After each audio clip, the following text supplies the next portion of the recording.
Technology hard zone میں خوش آمدید تمام سننے والوں کو السلام علیکم۔ آج میں آپ کے لیے لے کے آئی ہوں ایک خوفناک ہوٹل کا راز۔ تو چلیے کہانی شروع کرتے ہیں۔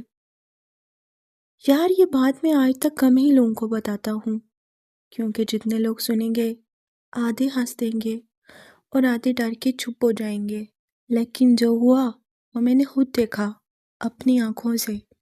میرا نام ساحل نہیں، اصل نام میں چھوڑ دیتا ہوں، بس اتنا سمجھ لو کہ 2018 میں کراچی آیا تھا پورٹ پر ایک کام کے سلسلے میں۔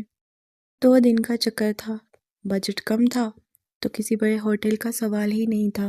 لیاری کے پاس ایک پرانا سا ہوٹل پڑتا ہے، صدف ریزیڈنسی۔ نہ بورڈ صاف، نہ باہر روشنی، دیواروں پر نمکین ہوا کا نشان، کھڑکیوں کے شیشے ہلتے ہوئے اور اوپر جاتے زنگ آلود سیڑھیاں۔ مجھے بھی شک ہوا، لیکن اندر سے وہی پرانی بالٹی میں بیٹھا ہوا رجب۔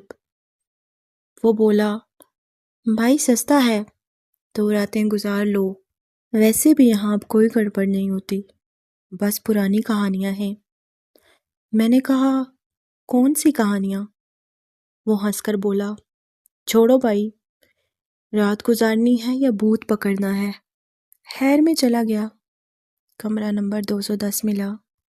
دروازہ کھولتے ہی ایک عجیب چیز نے وزن ڈال دیا۔ کمرے میں نمی کی بو تھی، جیسے بہت دن تک کوئی بند کمرے میں رویا ہو۔ میں نے بیگ رکھا، پنکھا چلایا، لائٹ آن کی اور کھانا نکالنے ہی والا تھا کہ سیڑھیوں سے دوڑنے کی آواز آئی۔ ایسے نہیں جیسے مرد بھاگتے ہیں، بلکہ ہلکی ہلکی آواز، بچوں والی۔ میں نے سوچا کوئی فیملی ٹھہری ہے، سونے لگ گیا۔ لیکن رات 2 بجے کون سا بچہ بھاگتا ہے؟ میں اٹھا، دروازہ کھولا، باہر کوئی نہیں تھا، بس روشنی ٹمٹما رہی تھی جیسے بجلی کا بہت زیادہ ہو۔ واپس آیا اور یہ وہ لمحہ تھا جب پہلی بار مجھے لگا کہ یار یہاں کچھ ٹھیک نہیں ہے۔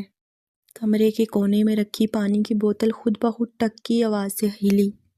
میں نے دل کی دھڑکن قابو میں کی اور خود کو سمجھایا، گرمی ہے، پلاسٹک سکڑتا ہے، کچھ نہیں، اور سو گیا۔ ریسیپشن پر بیٹھے ہوئے بابا جی، جن کا نام سلیم تھا، انہوں نے مجھے دیکھتے ہی پوچھا، رات ٹھیک گزری؟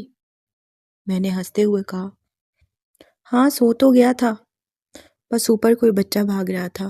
اس نے میری طرف نہیں دیکھا، بس تھوڑا سا رک کر بولا، ادھر کوئی فیملی نہیں ٹھہری ہوئی۔ میں 1 سیکنڈ کو خاموش ہو گیا، پھر بات بدل دی۔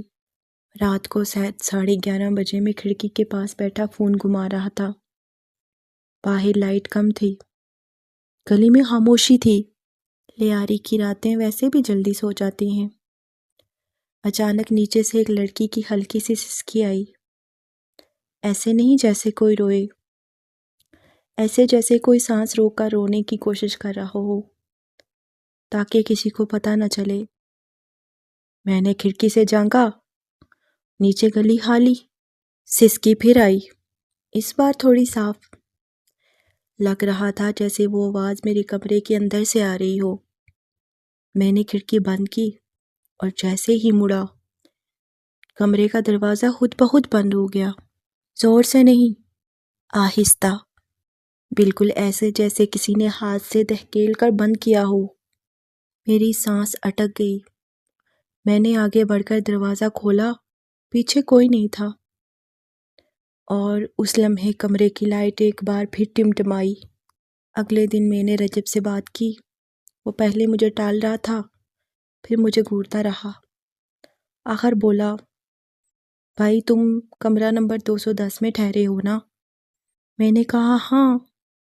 وہ آہستہ سے بولا، وہ کمرہ پہلے ایک فیملی کے پاس ہوتا تھا، ان کی 7 سالہ بچی یہاں سے غائب ہوئی تھی، کیس بند ہو گیا، کوئی نہیں ملا، ماں باپ شہر چھوڑ کر چلے گئے، بس اتنا کہتے تھے کہ بچی کو آخری بار اسی راہداری میں دوڑتے ہوئے دیکھا تھا۔ پھر دروازہ بند اور بچی غائب۔ میں نے کہا تو اس میں میری کیا غلطی؟ ہوٹل بدل لوں کیا؟ وہ بولا ہاں لیکن تم خود ہی نہیں جا رہے، لگ رہا ہے کہ کمرہ تمہیں چھوڑنے نہیں دے رہا، کل سے تم ایسے لگ رہے ہو جیسے رات میں کم سوئے ہو۔ یہ وہی ہوتا ہے جن کو وہ بچی پہچان لیتی ہے۔ اس کی یہ آخری بات براہ راست سینے میں لگی۔ میں پوری رات کمرہ چھوڑنے کے بارے میں سوچتا رہا، لیکن شام ہوتے ہوتے ایک عجیب سا بوجھ دل پر بیٹھ گیا، جیسے کوئی کہہ رہا ہو مت جاؤ۔ 10 بجے میں نے بیگ پیک کیا، دروازے کی طرف بڑھا، جیسے ہی ہینڈل پکڑا، کمرے کے کونے سے بڑی آہستہ بہت ٹوٹی ہوئی آواز آئی، رک جاؤ۔ میں پتھر ہو گیا، میرے قدم جم گئے، سانس رک سی گئی، گلا خشک ہو گیا۔ آواز اتنی ہلکی تھی، اتنی کمزور، جیسے کوئی بچہ بہت مشکل سے بول رہا ہو۔ میں نے پیچھے نہیں دیکھا، بس دروازہ کھولا، بھاگا، سیڑھیاں اتری، ریسیپشن سے نکل کر سیدھا سڑک پر آ گیا۔ ہوٹل والے پیچھے آوازیں لگا رہے تھے، مگر میں نے پلٹ کر نہیں دیکھا۔ اگلے دن میں وہاں سے دوسرے ہوٹل چلا گیا۔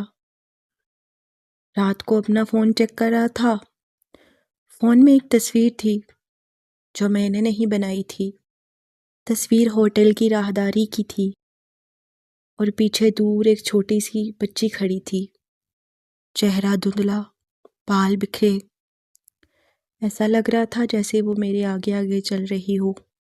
میں نے وہ تصویر ڈیلیٹ کی، لیکن کبھی کبھی لگتا ہے جیسے وہ خود بخود دوبارہ آ جائے گی، کیونکہ ایسی چیزیں صرف عمارتوں میں نہیں رہتی، وہ کبھی کبھی انسان کے ساتھ